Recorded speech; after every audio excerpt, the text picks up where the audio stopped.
The overall economic environment has been poor this year, and due to the circumstances, the company has started to optimize its workforce. And I am on this list. This is my third year working as Joe's secretary. He wanted to protect me, but his fiancée couldn't tolerate having women around him. By the time he found out, the layoff notice had already been issued. As compensation, he introduced me to his brother's daughter to work as a nanny. My brother, although a bit ill-tempered, is more handsome than me, treats women with gentlemanly courtesy, is generous with money, and is usually not at home, so you won't see him often. Joe couldn't wait to hand the money to me. 3 times your current salary, how about it? I refused.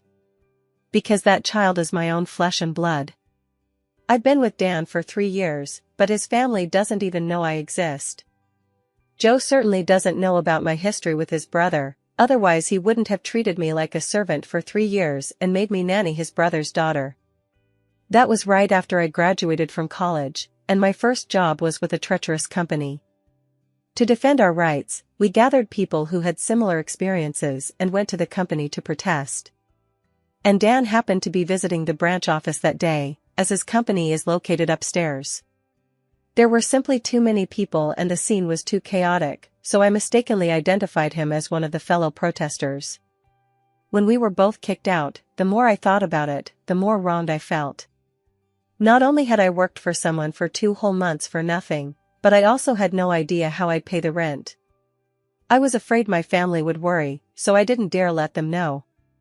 So I took Dan as my confidant, pulling him aside to chat by the roadside for a long time. I was a sniveling mess, wiping all my tears and snot on him. I was too heartbroken to notice Dan's frown of fastidiousness and his helplessness at not knowing how to comfort me as I cried. Since I was young, my emotions have always come and gone quickly. After crying my heart out, I wiped my face with his sleeve, took his hand, and we encouraged each other. It's okay, if this place won't have us, others will. Don't lose heart either. We'll both find good jobs. I was so fully engaged that I didn't notice Dan's surprise, nor did I realize that while his clothes looked ordinary, the fabric was anything but. How could he possibly be just another working person like me? At that time, we hit it off and became allies after half an hour. But this was the beginning of our mistake. Over the next 3 months, we were in frequent contact, often chatting about our embarrassing experiences of failed interviews. Dan would also tell me about his troubles. Back then, I naively thought that we were both children from ordinary families, and that we were well matched. And Dan had no intention of revealing his true identity at all. And so, back and forth like this, our connection grew stronger.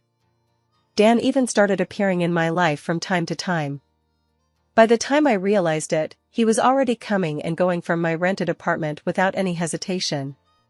Confession, passionate love, everything seemed to fall into place so naturally. Just as I was immersed in the happiness of our passionate romance, reality proved to be more dramatic than any novel. After my 100th failed interview, I had to put on the ugly green frog costume by the street, selling mini frog toys to earn a small income. This part-time job was cheap, paying only 20 yuan an hour. But Dan's birthday is coming up, and I want to get him a decent birthday gift. If I just stand for 900 hours, I'll be able to buy him a tie. But as I turned around in my bulky frog costume, I immediately spotted Dan in the mall wearing a suit, surrounded by people with an air of superiority. Beside him, there was a young girl playfully tugging at his arm, insisting that he pick out jewelry. Although Dan looked impatient, he patiently accompanied me. I stood blankly in the middle of the road. The midsummer sun was scorching and fierce, making me dizzy. I didn't know if I was suffering from heatstroke or just overwhelmed. After all, just the night before, he was making delicious food for me in his rented apartment while complaining about being exploited by his unscrupulous boss. I thought about it for a long time but couldn't figure out why he wanted to deceive me. When Dan came out with the little girl, she happened to see me at the entrance, her gaze falling directly on the little frog in my hand. She turned back, looking at Dan with a face full of hope. I want it. Although Dan didn't understand the little girl's strange preferences, he still unhesitatingly took out a 100 yuan bill. Keep the change, consider the extra as your tip. Inside the frog costume, my eyes unexpectedly welled up with tears. Usually, I'm reluctant to spend money on things I want, and Dan noticed but said nothing. Once, we were taking a walk after dinner when I was really tempted by the bouquet of flowers priced at 9.9 yuan. I had just passed the interview at Shin Group at the time, and was thinking of buying a small bouquet to reward myself for my hard work. But I didn't want to waste 9.9 yuan for nothing, and even the girl selling flowers could see I was tempted, yet Dan flatly refused to buy them. Just a few flowers, not practical at all. Let's go. But now, without a word, he casually handed over 100 yuan. Am I not even worth 9.9 yuan in his eyes? The young girl held his arm, chatting and laughing as they walked away. My vision grew increasingly blurry until I watched him gentlemanly open the car door for her. With my part-time job over, I held the 60 yuan I'd earned for the day, feeling nothing but utter irony. That night, I confronted Dan. Dan was calmer than I had expected. He even said with a smile, "Kate, you usually seem so smart, how come you chose the most losing option at the critical moment?" I said, "I cannot tolerate deception, not even well-intentioned lies. Besides, I don't think there was anything well-intentioned about his concealment." Dan took me back to his private villa. I never imagined that this would be how I truly stepped into his life. It turned out he wasn't at all like me, a working person from an ordinary family. On that day, the Shin branch was experiencing internal panic due to employee disputes, while public opinion was still fermenting. As the general manager of the head office, he came to understand the situation. Coincidentally, that day in the lobby, another company was experiencing employees protesting with banners due to layoffs. Dan, with a learning mindset, stayed to observe, wanting to understand their needs from the perspective of these employees. Only me, foolishly thinking he was also a pitiful person who had been cheated out of his wages. It wasn't until Dan led me into his private villa that I truly realized how vast the gap between us was. Every decorative piece here was worth more than several years of my salary. The area where he lives alone is the wealthy district of the city. Before this, I only dared to watch from afar, wondering if I might be fortunate enough to live there in my next life. Looking back now, although he was wearing a solid colored t-shirt without a big logo, his demeanor was completely out of place. How could I have been foolish enough to mistake him for one of us? Also, the watch on his wrist was clearly a luxury brand, but I somehow failed to notice. He said, "Now, the real me is standing before you. Are you willing to get to know me again?" I shook my head, "No need. I'm a coward, once bitten, twice shy for 10 years. Making a foolish mistake once in this lifetime is enough. Originally, I thought the entanglement between us would end completely here.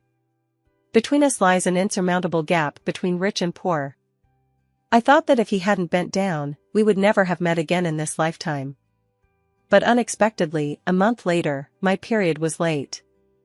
I was pregnant. The day I found out I was pregnant, I felt like my world was collapsing. This child couldn't be kept. My immediate reaction was to terminate the pregnancy. It's not that I'm cruel, but I can barely support myself, let alone raise a child.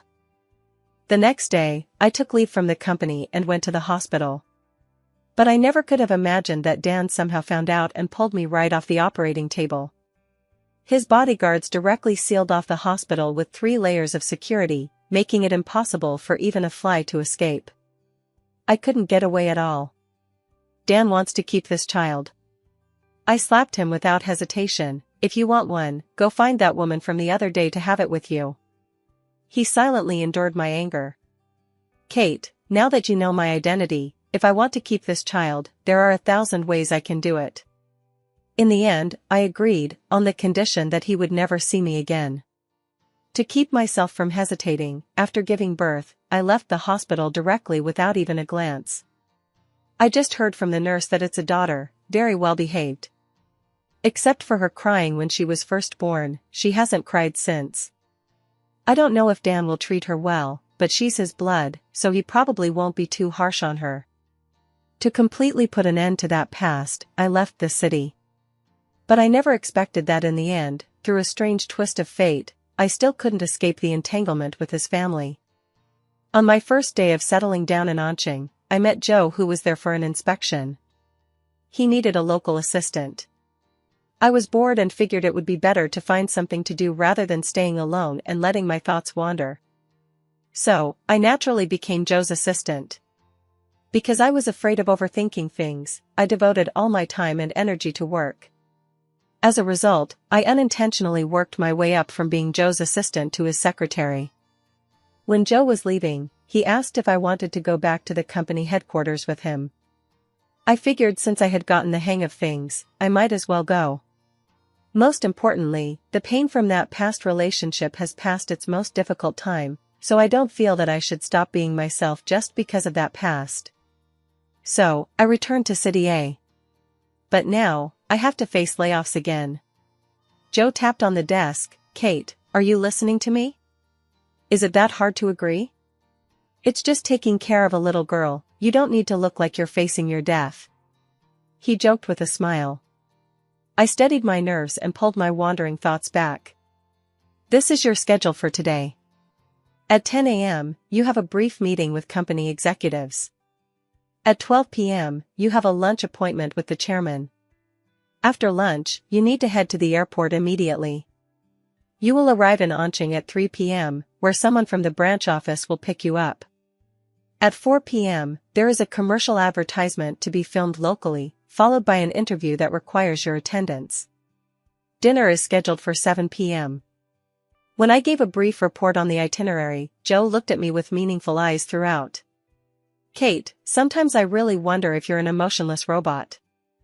Mr. Joe, I'll take that as a compliment. I paused, then replied to his previous question. As for your proposal about taking care of your little niece, I refuse. Joe frowned. Reasons? This job pays well and is relatively easy, much better than your current job. I really can't think of any reason for you to refuse. I knew that if I couldn't give him a reasonable explanation, he wouldn't believe me. Your brother and I know each other. I really didn't know what adjective to use. In Dan's eyes, I was afraid we merely knew each other. After all, we were neither friends nor boyfriend and girlfriend. And what kind of boyfriend and girlfriend are we if our family doesn't even know about us? And for a young master like him, friends are never in short supply, let alone someone like me. Joe fell silent, propping his chin with both hands, looking like he was ready for gossip as he stared and sized me up. After a moment, he suddenly stood up, walked around the desk and leaned close to me. Kate, you couldn't possibly be the one in my brother's heart, could you? I couldn't help but freeze, my heart aching slightly. Kate, you don't want to take care of my niece, don't tell me it's because of my brother? Joe said as if he had discovered some earth-shattering secret. My lips twitched slightly, and a flash of panic crossed my eyes. Joe, however, got more and more into the conversation, almost forgetting about social distancing. All these years, there have been no women around my brother, yet he suddenly brought home a baby a few years ago, claiming she was his daughter.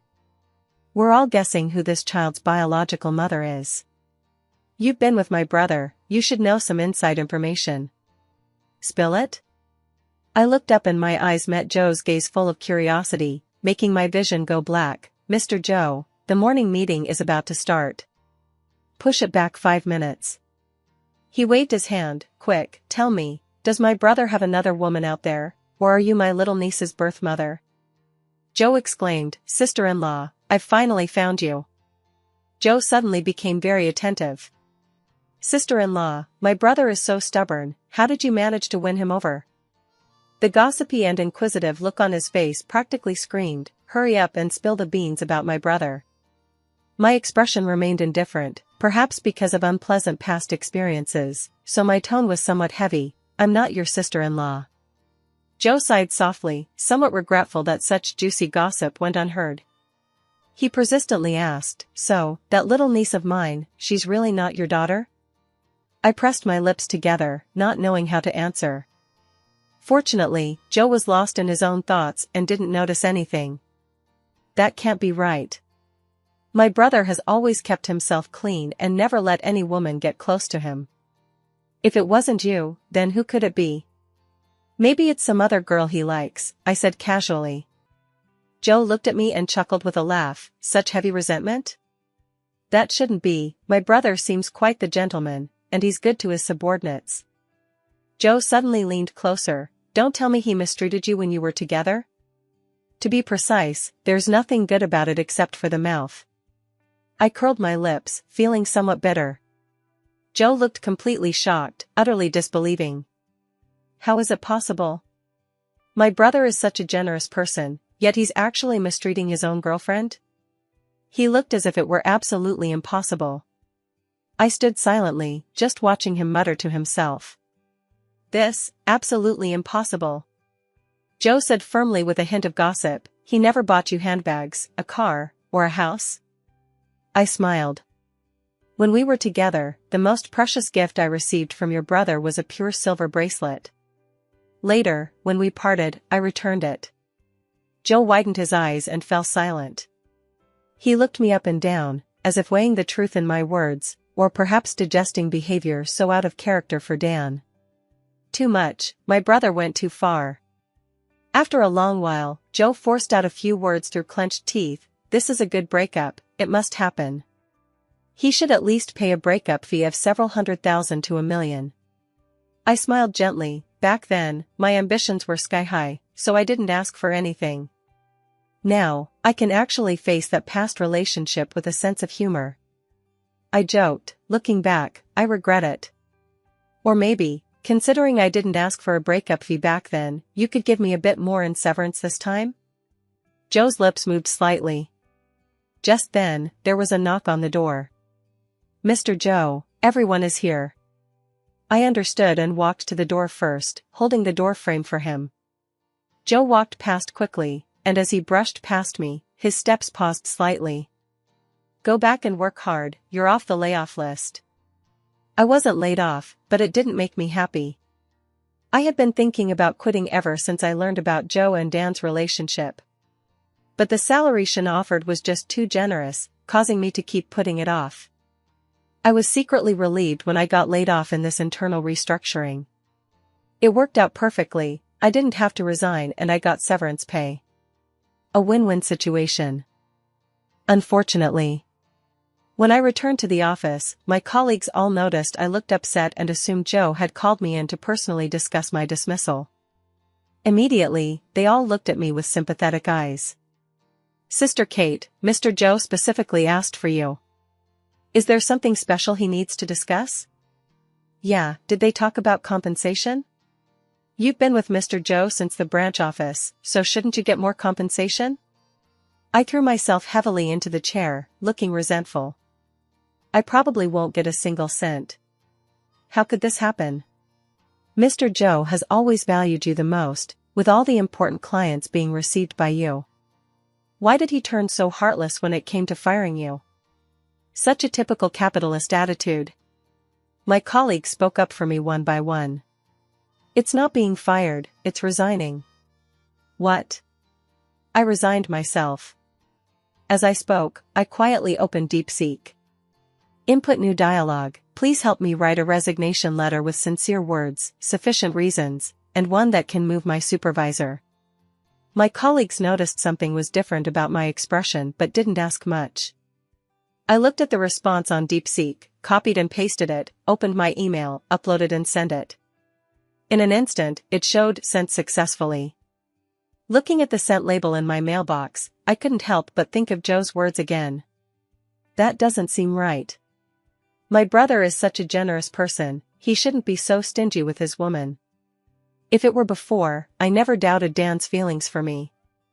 Until I saw with my own eyes his interaction with that girl at the mall, I suddenly realized how naive I had been. I don't know what kind of feelings Dan really has for me. Back then, I had just found a job. As a newcomer, I often had to work overtime. One night, I returned home very late.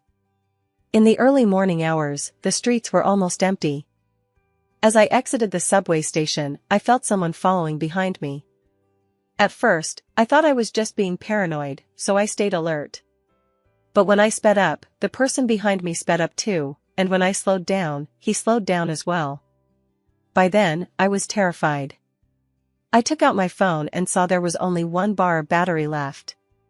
Almost instinctively, I called Dan. On the phone, I didn't even realize I was crying. "Dan, I'm being followed, and my phone is about to die.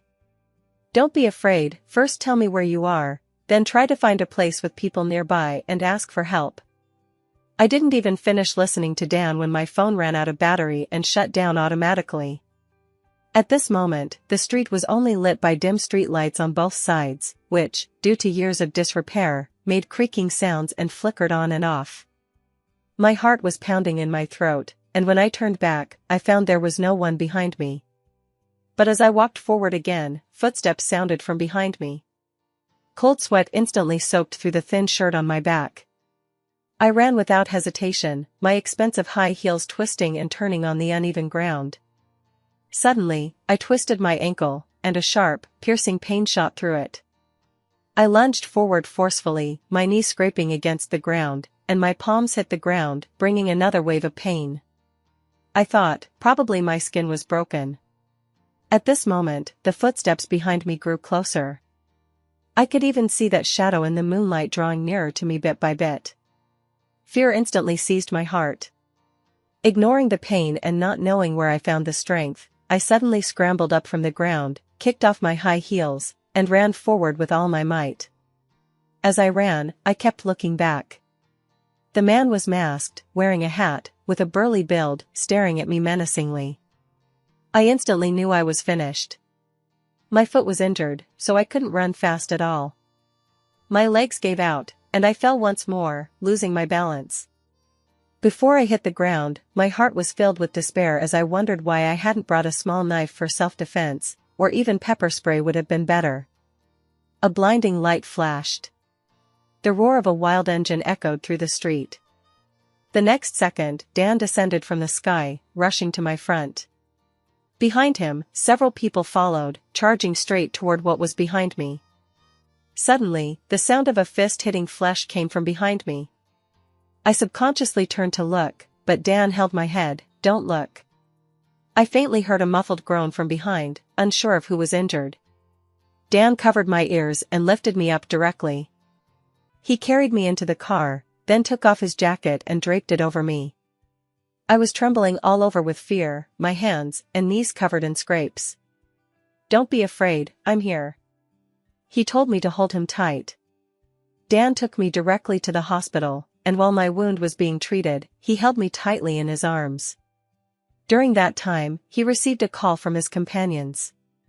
I vaguely heard someone on the other end asking, "Third brother, how should we handle the person?" Dan glanced at me, then got up and walked to the side before speaking. "Cripple what needs to be crippled, then dump them at the police station entrance." After the doctor treated the wound and reminded me not to let it touch water, he let us go. Dan took me home, and this time, he didn't rush to leave. "Don't be afraid, I'll stay with you tonight."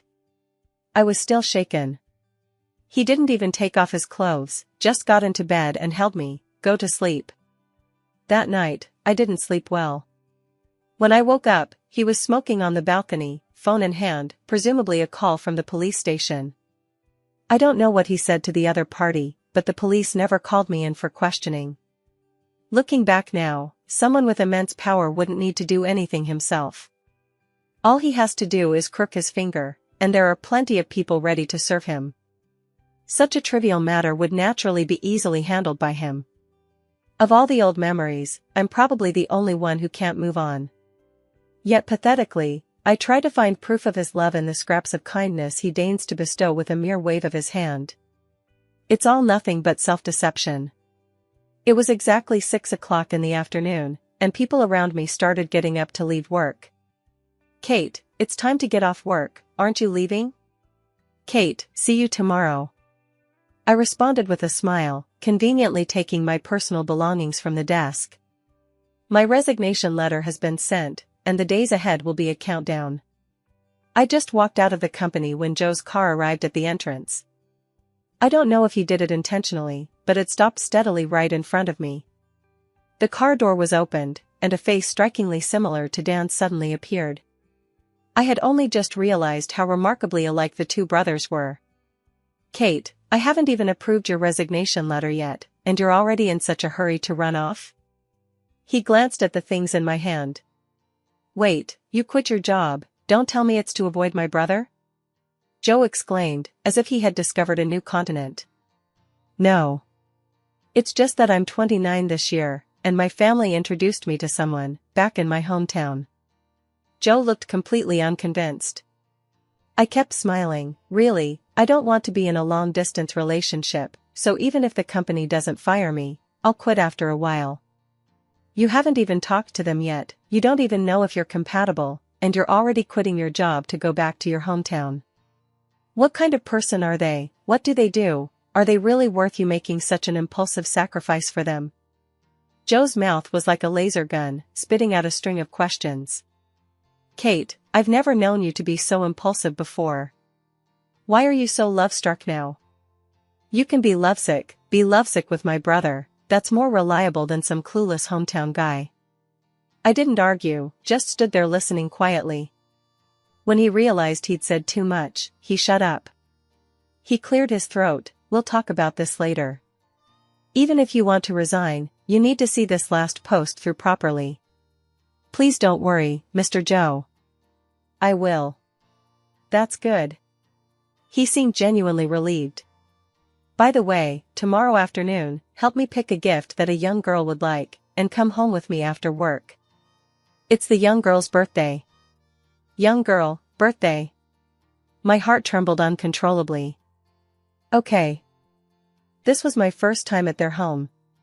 Joe had something come up last minute and sent a driver to bring me here. Kate, we can't miss the little girl's birthday.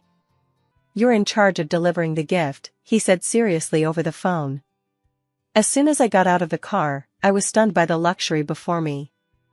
Even after spending these years with Joe and seeing quite a lot, it pales in comparison to their time-honored mansion.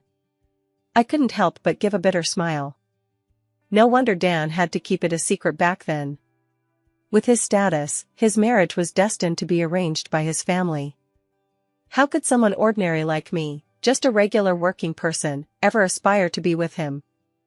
I suddenly feel some regret. If I had known he was extremely wealthy, I should have squeezed more money out of him when we broke up. Then I wouldn't have to be working so hard for his own brother now. In a daze, I suddenly felt a moderate impact on my calf. I looked down and saw a delicately carved child bumping into me. Perhaps from running too hastily, one of their shoes had fallen off, fine beads of sweat dotted their forehead, and strands of hair clung to their small face. I stood frozen in place, my feet seemingly uncontrollable and unable to move. Those bright eyes were as pure and dazzling as the starry night sky. My heart raced as if it were about to leap out of my throat in the next second. The servant hurried over, frantically trying to carry the child away. I'm sorry, miss, she bumped into you. But the little girl suddenly reached out and hugged my leg, tilting her head slightly as she stared at me. The servant was nearly in tears, worried that she would be scolded by the butler for offending the guest. Just then, footsteps could be heard from nearby. The man was wearing a shirt, and since he was at home, his sleeves were slightly rolled up, revealing his well-defined arms.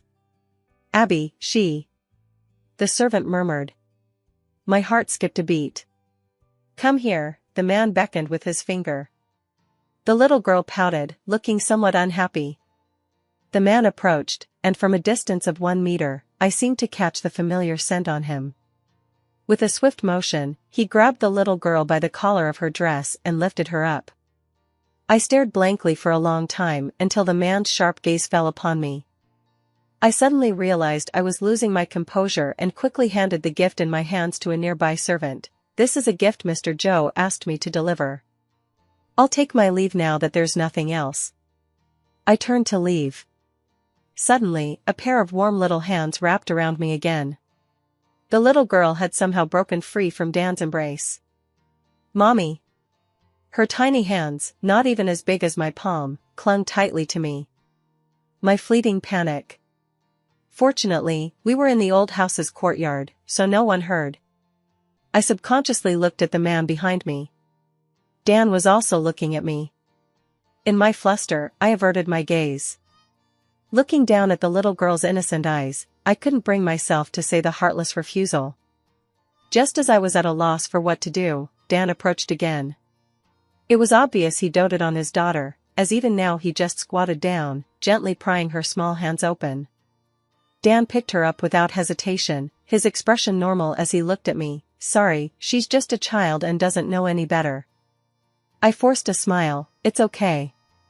But the little girl wasn't having it, kicking her little legs vigorously, struggling to get down. She stretched out her small hand, trying desperately to reach me. "Mommy," she called out again, her expression stubborn and earnest. "Mommy, hug." She opened her arms, twisting her upper body outward. Dan was afraid she might fall, so he placed a hand protectively on her back. "Kate, my daughter seems to really like you.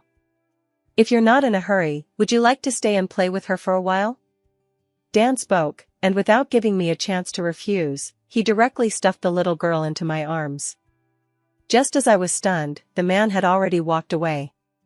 The little girl was overjoyed, her small hands tightly wrapped around my neck, as if afraid I would abandon her. Watching her, my heart melted completely. In the end, I couldn't bear to refuse, and hesitantly reached out my hand. The little girl grabbed my finger in one go. She seemed very happy, tilting her head back with eyes curved in a smile, her small hand holding tightly. Click. Joe had arrived at some point without a sound and captured this moment. Just like a family of three, he muttered to himself, staring intently at the photo he had just taken. Suddenly, he became emotional. "Brother, you've been hiding this so well. Don't tell me this is really my sister-in-law? I've been ordering her around for 3 years." Joe felt as if the heavens were against him. To avoid awkwardness, I subconsciously spoke up. "I'll take her over to play for a while." I took the little girl's hand and walked straight toward the swing set nearby. In the corner of my eye, I noticed the two brothers seemed to be discussing something. "Mommy, do you still like Daddy?" the little girl asked innocently when she saw me continuing to pay attention to that side. I flustered, hurriedly pushing her on the swing. Fortunately, the little girl didn't press further. However, the next question caught me even more off guard. "Mommy, when you came back this time, are you leaving again? Please don't leave Abby, okay?" "Abby?" I felt dazed. "Her name is Abby?" "Abby, don't be rude, this is Aunt Kate, not Mommy." Somehow the two had finished their conversation. But the little girl was very certain, pouting with an unhappy face. "Daddy's lying, this is Mommy." Dan stroked her little head, very patient. "Abby, be good, go play by yourself for a while. Daddy and Auntie need to talk about something." Although the little girl was unwilling, she seemed a bit afraid of Dan, her little mouth pouted high as she walked away slowly. As soon as she left, the air seemed to fall silent. Just as I was at a loss, Dan suddenly spoke. "I heard you're preparing to resign." "The reason?" A dull pain tightened in my chest. So this was his true nature after all. A man in a high position, accustomed to a commanding tone, forceful and decisive. Dan didn't wait for me to speak, continuing forcefully, "To avoid me? Joe said he wanted to recommend you to take Abby, but you refused?" His tone, though seemingly a question, was quite certain. Truly father and daughter, his tone was exactly the same as Abby's. "No, it just happens to conflict with my life plans." "What conflict?" Dan pressed relentlessly. I hesitated for a moment, meeting his gaze. "Mr. Joe, I'm 29 this year. I can't remain unmarried for my entire life, can I?" I clearly saw the confusion in his eyes, but pretended not to notice. While the secretary position is good and Shin's salary is generous, the workload is also more intense than at typical companies. When I can't balance both family and work, I would choose the former. Dan stared straight at me for a long time. After a long silence, he began to frantically search for cigarettes in his pants pocket. I watched as he skillfully lit one and softly said, "When did you start smoking?" "You didn't used to smoke." Dan seemed to realize it too and hurriedly put out his cigarette. "What kind of person is the other party?" "Just an ordinary worker, from a salaried family, no special background," I said calmly. He nodded and didn't speak again. I thought he was about to leave, especially on a day like today with so many guests needing his attention. But Dan suddenly called out to me, "Kate." I stood still and waited for him. "I've always wanted to know, was the only reason you were so determined to leave me because I deceived you?" I remained silent. In fact, that encounter at the mall was merely the last straw that broke our relationship. Often, when a relationship reaches the point of separation, it's the result of accumulated issues over time. When disappointment builds up enough, it's time to leave.